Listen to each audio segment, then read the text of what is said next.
Hello बच्चों, चलिए प्रश्न पढ़ते हैं। कोई पिंड t बराबर शून्य पर विराम में है। t बराबर शून्य पर यह धनात्मक x दिशा में किसी नियत त्वरण से गति आरंभ करता है। कोई क्षण कोई अन्य पिंड नियत चाल से धनात्मक एक दिशा में गति करते हुए x बराबर शून्य से गुजरता है। समय t पश्चात पहले पिंड की स्थिति को x1 t द्वारा दर्शाया जाता है तथा उसी समय अंतराल के पश्चात दूसरे पिंड को स्थिति को x2 द्वारा दर्शाया जाता है। निम्नलिखित में से कौन सा ग्राफ समय t के फलन के रूप में x1 ऋण x2 का सही वर्णन करता है? बच्चों, चार विकल्प दिए गए हैं और बताना है कौन सा विकल्प सही है। तो आइए बच्चों, प्रश्न के लिए मुख्य उदाहरण की चर्चा करते हैं। देखिए बच्चों, एक समान त्वरण पर आधारित प्रश्न जिसमें गति की समीकरण लागू की जा सकती है। बच्चों, जब भी बच्चों त्वरण एक समान होता है या तो ऐसा प्रश्न में बोल दिया जाता है या गति के दौरान त्वरण ही एक समान निकल रहा है बच्चों, या इसको बोल सकते हो बच्चों नियत त्वरण। तो इस स्थिति में बच्चों जो गति की समीकरण होती है, गति की समीकरण जो दी जाती है, पहली समीकरण v बराबर u धन at, दूसरी समीकरण बच्चों s बराबर ut धन 1/2 at का वर्ग, तीसरी समीकरण बच्चों v का वर्ग बराबर u का वर्ग धन 2a। तो आइए बच्चों, इस मुख्य उदाहरण के आधार पर प्रश्न को हल करते हैं। देखिए बच्चों, बोला गया है चित्र के द्वारा बच्चों स्थिति का निर्माण कर प्रश्न को हल करने का प्रयास करते हैं। बच्चों, ये y x, ये बच्चों धनात्मक x। तो देखिए बच्चों, पहली स्थिति में बच्चों बोला गया है कि x बराबर शून्य से, ये मूल बिंदु से t बराबर शून्य पर धनात्मक एक दिशा में कण गति करता है। बच्चों, मान लिया धनात्मक एक दिशा में कण गति कर रहा है। त्वरण नियत है बच्चों, बहुत बढ़िया त्वरण नियत दिया गया है बच्चों। त्वरण नियत होने के लिए यहाँ पर बच्चों ये जो दूरी तय करता है बच्चों, इसको मान लेते हैं ये x1 t है। कितनी दूरी तय कर रहा है बच्चों? ये x1 t समय में दूरी तय कर रहा है।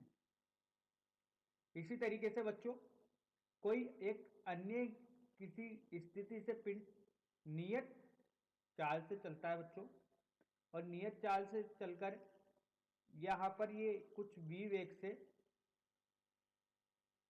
मूल बिंदु पर v वेग से निकलता है और ये दूरी तय करता है। बच्चों, ये देखिए यहां पर समय मूल बिंदु के सापेक्ष लिया गया है, तो जितना समय इसको x1 t तक पहुंचने में लग रहा है उतना ही समय नियत चाल वाले कण को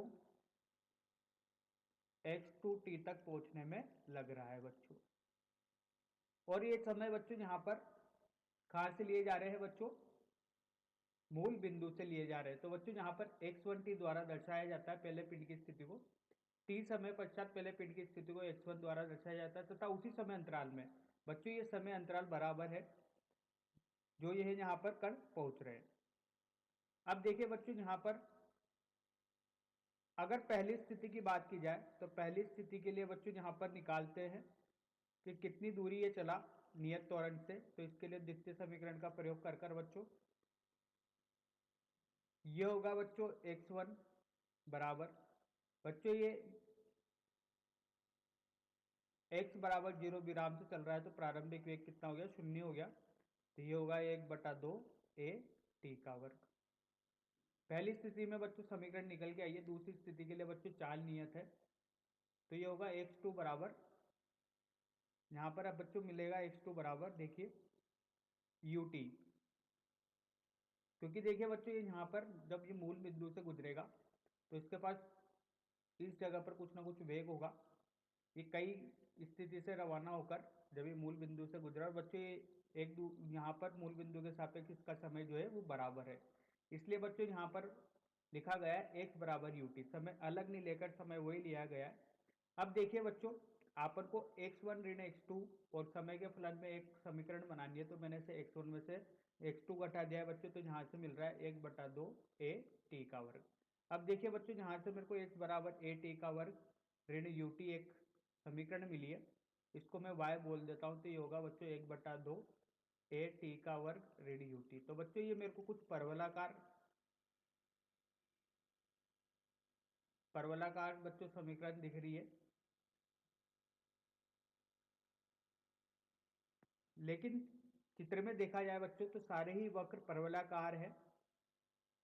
एक वक्र जो है कुछ परवलाकार नहीं होकर इसमें बच्चों दो समीकरण बन रही है, एक समीकरण यहाँ के लिए और एक समीकरण के यहाँ के लिए। तो बच्चों तीसरा विकल्प तो अपना गलत हो चुका है, क्योंकि बच्चों अपना वक्र जो होगा वो परवलाकार होगा।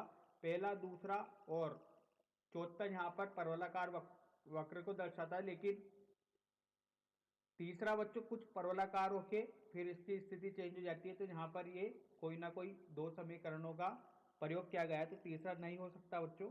अब देखिए बच्चों, इस स्थिति में यहाँ पर कौन सा वक्र होगा, इसके लिए बच्चों उच्चिष्ट और निम्निष्ट देखा जाएगा। उच्चिष्ट और निम्निष्ट द्वारा पता लगाया जाएगा। तो यहाँ पर बच्चों इसका dy/dt करते हैं, तो ये मिलता है बच्चों at ऋण u बराबर 0। तो यहाँ पर इसका घटा आया u/a। जब इसका बच्चों उच्चिष्ट और निम्निष्ट निकालते हैं तो एक बार इसका अवकलन करते हैं, फिर इसका दोबारा वापस अवकलन करके देखा जाता है ये धनात्मक है या ऋणात्मक है। जो ये अपन को प्रदर्शित करेगा कि उच्चिष्ट होगा या निम्निष्ट होगा। तो बच्चों यहाँ पर मिला, दोबारा इसका अवकलन करने पर >0, तो बच्चों ये निम्निष्ट है, निम्निष्ट है।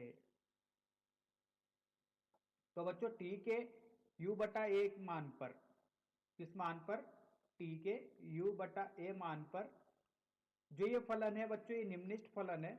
लेकिन बच्चों यहाँ पर अगर अपन बता सके तो t होता है बच्चों धनात्मक। t कैसा होता है बच्चों, धनात्मक। तो धनात्मक मान पर, या अपन ये बोल सकते हैं कि t के धनात्मक मान पर जो ये फलन है वो कैसा प्रदर्शित कर रहा है बच्चों, निम्निष्ट प्रदर्शित कर रहा है। तो देखिए बच्चों, अगर ये t के धनात्मक मान पर ये फलन अगर निम्निष्ट है, तो देखिए यहाँ पर विकल्प से देखते हैं। तो देखिए बच्चों, पहले विकल्प में t के धनात्मक मान पर यह फलन निम्निष्ट है, तो ये सही है।